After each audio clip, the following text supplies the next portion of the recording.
Welcome back to Movie Recaps.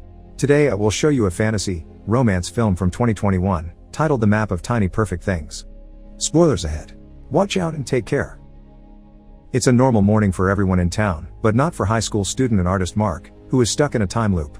He's been through this same day so many times that he has every detail memorized. Every morning, he watches his mom go to work, then he has breakfast with his father Daniel and his sister Emma, guessing every little thing they're going to say, like an invitation to Emma's soccer match that he turns down and knowing all the answers to the crossword Daniel is doing. That's how the rest of his day goes as well. He takes the streets on his bicycle and navigates the town knowing exactly what each person will do. Sometimes he even interferes, like taking away a phone from a driver's hand to avoid an accident. But mostly he has fun with it, doing things like buying the lottery ticket with the winning numbers or driving an excavator around town.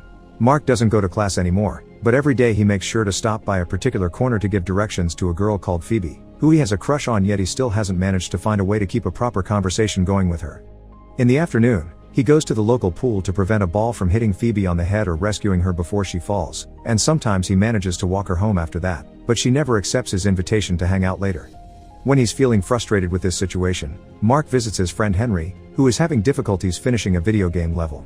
By pretending to talk about a hypothetical situation, Mark asks him what he would do if he got in a time loop, and Henry says he'd get the girl because having infinite tries means he's got to do it right sooner or later. Henry also points out that you would want to get out of the loop because the repetition and the isolation would take a toll on you, and Mark denies it, saying you'd be the king of the world. In reality though, he does have moments where he feels lonely, especially when he has to avoid having an important talk with his dad. Mark keeps going trying with Phoebe at the pool every day until one afternoon, Margaret steps in and catches the ball before it hits Phoebe. Shocked by having something different happening, Mark follows her on her way out, but she gets in a car and drives away before he can talk to her. In the subsequent loops, Mark begins looking for her, desperate to know if someone else is stuck with him. He waits by the pool but she doesn't return there, and he also tries the number on the missing dog flyer she dropped before leaving, but it's not hers. After many failed tries, Mark happens to be visiting a restaurant when he notices a manga volume and a $100 bill have carelessly been left on a table. Guessing it could have only been her, he rushes outside, and after believing for a second that he lost her in the bus, he actually finds Margaret resting against the wall. Awkwardly but determined, Mark asks about the time loop, and Margaret confirms she's also been stuck in it. They chat awkwardly about their experience, agreeing that it feels like being the only people awake while everyone else is asleep, but Margaret wants to leave, not interested in befriending Mark. Not wanting to lose the only person that understands, Mark convinces her to stay a little longer by showing her some funny things he's discovered around town, like a dog stealing a man's phone. When Margaret gets an important call, she truly needs to leave now, but Mark gets her to share her number so they can find each other again later. Before the day resets at 12 a.m., Mark memorizes Margaret's number, which fortunately he still remembers after the loop kicks in. He begins trying out different hairstyles and sending her pictures, but she doesn't reply until he actually asks her to meet up. Then they begin sharing a little more about each other. Mark is supposed to be in summer school but he's only gone twice. His dream is to go to art school, but his parents are obsessed with putting him in honors math, and he wishes the loop wasn't happening on the day Daniel wants to talk about his son's future. Margaret, on the other hand, is in AP and dreams of becoming an astronaut. They also share what crazy things they've been doing during the loop. Mark has hopped a freight train and ridden his bicycle through school. Margaret has put her chess app on maximum difficulty, but she hasn't managed to beat it yet. She also stole her friend's car and has been teaching herself to drive. Her favorite thing though, is something in the forest outside town, so she takes Mark there to show him. This special moment consists of a bird flying down the lake and easily catching a fish with its claws, which Mark agrees is amazing. After chatting for a while, Margaret drives Mark home and leaves when yet again, she receives an urgent call on her phone from a man called Jared. On the next reset, Mark takes Margaret to watch the skate rats, although most of them suck at it. One particular skater manages to pull a trick nicely, which Mark finds as interesting as the bird. Afterward, the duo rides a steamroller through the streets while Mark tries to find out who this Jared guy is, but Margaret only tells him he's a med student. Later, while having an absurd amount of fast food and ice cream at a restaurant, Mark confesses that he thinks this is what living in the loop is about. Most of life is junk, but like this, they can discover how amazing life can be if they wanted it too. This gives him an idea. Maybe they should find all the tiny perfect things in town and collect them. Margaret is skeptical because she doesn't want to seize the day as Mark does. She only wants to go through it, but she gives in when he points out they only have each other and the loop should be meaningful. Their first deed is to leave random dollar bills around the store for people to find while they discuss some theories about the fourth dimension, which Margaret doesn't think it's time. She thinks they're the shadows of the fourth dimension people. She also shows Mark what a 4D cube would look like by drawing it on the store's window. Afterward, their loops are spent looking for cool stuff around town. They accept any moment they find unique, like an elderly woman dancing after winning a card game, a man gaining wings when a van stops behind him, and a janitor pausing his work to play the piano. Every now and then, Margaret also drags Mark to the library to teach him math. No matter what they do though, Margaret always leaves when she gets the call from Jared, even when she admits she doesn't want the day to end and would rather have time broken forever. After an evening spent freaking out his dad with joke answers regarding his future and showing him a tattoo, Mark wakes up to a new day determined to find out who this Jared guy is. The internet shows him a picture of a staff member at the local hospital, which makes Mark feel insignificant. He decides to visit Henry for advice on how to tackle these feelings he's developing for Margaret, so Henry gives him some ideas. This should be done through a stealth date, begin with the usual hanging out and increasingly make it more romantic by the second until the perfect moment for a kiss comes up. And this stealth date should be something that shows Mark truly understands her. Lots of planning and bribing the kids in the art department later, Mark takes Margaret to his school gym, where he has put up a mock-up of Tranquility Base for her. They spend the afternoon playing around, pretending to be in space and eating astronaut food. They also ride a bicycle through the school corridors together. Afterward, they stop by Mark's house, where he tells Margaret a little more about his family. His mother works all day, so the downside of the loop is that he hasn't seen her in forever because she leaves when he's waking up, and his dad recently quit his job to write a book about the Civil War. However, Margaret dodges the subject of her own parents, so the duo ends up watching a movie instead. Margaret takes the chance to look around his desk to admire his art, and that's how she finds a map he's drawn marking all the perfect moments they've found around town. She's quite impressed, especially when he admits he makes it every morning while hoping to find some sort of pattern, but so far he hasn't noticed anything. Now that the two of them are sitting closely and having a cute moment over the map, Mark tries to kiss Margaret, but she pulls back and says she can't. Mark tries to understand why, thinking it may be Jared and there's something Margaret isn't telling him, which makes her snap. She explains that since they're stuck together, they shouldn't do anything to mess it up, so the perfect thing collection should be enough. After a devastated Mark agrees to just be friends, Margaret leaves to take her usual phone call.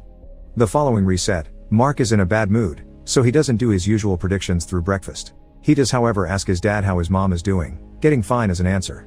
Afterward, he walks normally to Henry's so he can share all his feelings with a friendly ear, but since Henry doesn't understand what's going on, it only frustrates Mark more. When he returns home later, Mark is cornered by Daniel trying to have the talk about his future. Not being able to take it anymore, Mark finally snaps and yells at his dad, telling him he has no future because time is broken, and that it isn't fair that he isn't allowed to go to art school when Daniel quit his job to write a midlife crisis book. Then, Mark tries to go to his room, but he's bothered by Emma's violin practice, so he goes to her room instead to ask her to stop. After putting the violin away, Emma takes the chance to ask him how the talk went, not believing what she hears when Mark replies that he hates that his dad quit to follow his dreams but he can't do the same. Emma explains that Daniel didn't quit, he was fired, not because he messed up, they just didn't need him anymore, so he won't admit it because he's ashamed. Their mother is mad at Daniel for losing the job but she won't say anything either because it's too mean, and Daniel doesn't mind the idea of Mark going to art school, it's just that they can't afford it right now. In Emma's opinion, Mark would know all this stuff if he would think about someone else besides himself for a change. Feeling bad for not paying more attention, Mark asks her about her soccer game, in which they lost 3-0. On the next reset, Mark goes to see his algebra teacher Mr. Pepper, who doesn't remember him because he only went to class twice. Mark asks him what could possibly cause a time loop and shares a bunch of theories he found on the internet, going from wormholes to magical curses. Mr. Pepper rejects them all except for the theory of singularity, which he admits could be reasonably possible. Now Mark thinks that the only thing he needs to do to get out of the loop is to get in a plane and fly out of it. The next time he meets with Margaret, they realize they've found every perfect moment in town yet time hasn't restarted. Mark is frustrated but she doesn't understand why, considering they're truly free in a world of zombies, but this isn't working for Mark anymore. He wants the things he makes to last longer than a day and experience having a career, so to distract him from those thoughts, Margaret takes him to a show house. The duo then proceeds to destroy everything inside the house, which is lots of fun but Mark still brings up the subject of leaving the loop after they're done. Margaret points out that adulthood is just getting stuck in a boring routine so it isn't worth it when they can have all the time in the world, but Mark responds they actually don't have time because time is the stuff that when you spend it, you don't get it back. Hearing those words makes Margaret accept to try out Mark's plan, so the next morning, they get on a plane to Tokyo. However, Margaret is nervous, and when Mark starts fooling around with a sleep mask, she takes the chance to escape. When Mark realizes she's gone it's too late, the plane is already taking off, although he receives a text from her with an apology. He decides to spend the flight making some art, and when the time comes to cross the international date line, he braces himself to see what happens. Sadly, it doesn't work, and he wakes up once again on the same day. When he goes downstairs to have breakfast, he's behaving in a much calmer way, and that gets him a nicer reaction from his sister, which is new. Noticing how being more polite gives him better results, he asks Daniel about his book, which gets a friendly chat going. Afterward, Mark goes with his dad to watch Emma's soccer match, and this time, they do manage to score. This inspires Mark to go through the loop in a different, more altruistic way. He gifts the winning lottery ticket to a random woman, uses the excavator to rescue a cat from a tree, dances with the elderly woman, claps for the music the janitor plays, and actually goes to algebra class. This time he manages to impress Mr. Pepper thanks to all the tutoring he got from Margaret.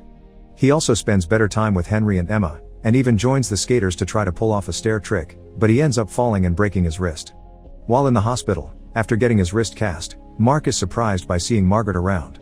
He decides to follow her and finally finds out what truly has kept Margaret back all this time. Her mother Greta is dying of cancer. The next time the day resets, Mark wakes up with tears in his eyes, and he runs outside to stop the car and hug his mom before she leaves for work. Afterward, he visits Henry, and while they play video games together, he tells him all about Margaret. Mark used to think this was a love story and he was the hero, but actually, this story has always been Margaret's, who only wants time to stay frozen so her mom doesn't die.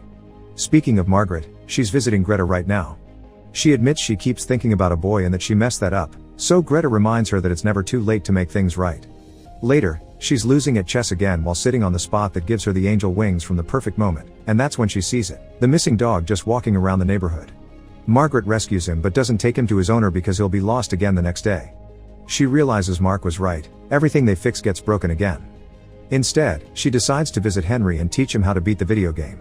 The character dying over and over but eventually finding the key to continue helps her have an epiphany. Death is terrible, but if you don't face it, then you end up losing yourself too. A map appears on the TV screen, and that also gives Margaret an idea. She remembers Mark saying the perfect moments could create a pattern that he didn't find, so she gets a map of the town and starts marking down all the tiny things to find the pattern herself. After revisiting all the moments and looking at the map for hours, she thinks something is missing, and that is time.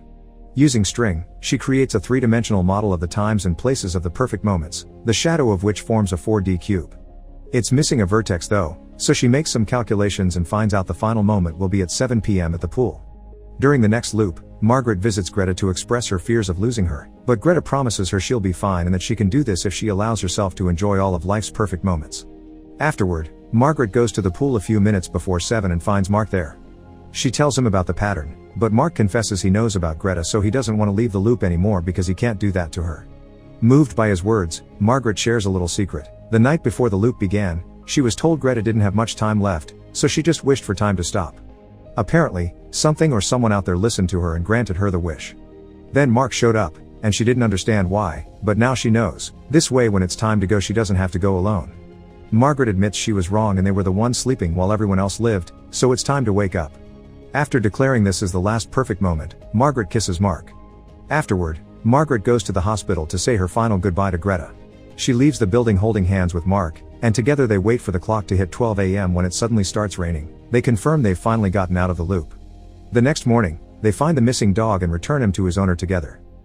Make sure to subscribe and turn on notifications so you can watch more videos like this. Thanks for watching.